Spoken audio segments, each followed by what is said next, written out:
call Jami-Lee Ross. Mr Speaker, I stand to support this bill, as have others in this House from many parties in this House. In fact, apart from New Zealand First, it's a very good piece of legislation supporting the Articles of Agreement for the Asian Infrastructure Investment Bank, something that New Zealand must be a part of. The reason why New Zealand must be a part of this is because our economic future and our economic opportunities as a country are linked very much to Asia.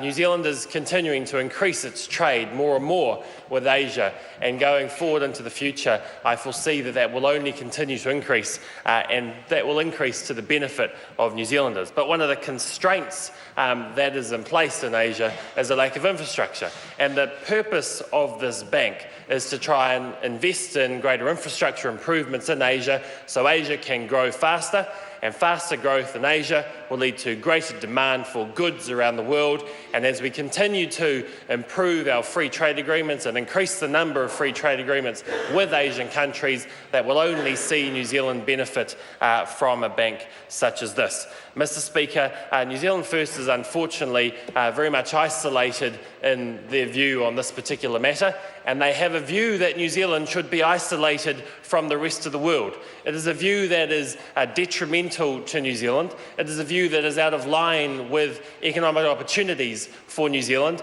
It is a view that is very poor and will lead to New Zealand, if it was ever adopted by governments in the future, it would lead New Zealand to slip further and further down the ranking tables, and I don't think the voters of New Zealand First would actually want to see that happen. Mr Speaker, the reality is, if we took the argument that Richard Prosser put on the table, which was that it's going to go ahead anyway, so New Zealand shouldn't be part of it, well, Mr Speaker, if other nations took that view, well, it's going to go ahead anyway, we shouldn't be a part of it, well, then nothing would actually happen. And Mr Speaker, we have a proud tradition as a country of standing up on the international stage. We have a proud tradition as a country of getting involved in supporting greater growth around the world. We have a proud tradition around the world, Mr Speaker, as a country that stands up for good things, and Mr Speaker, this is one of them.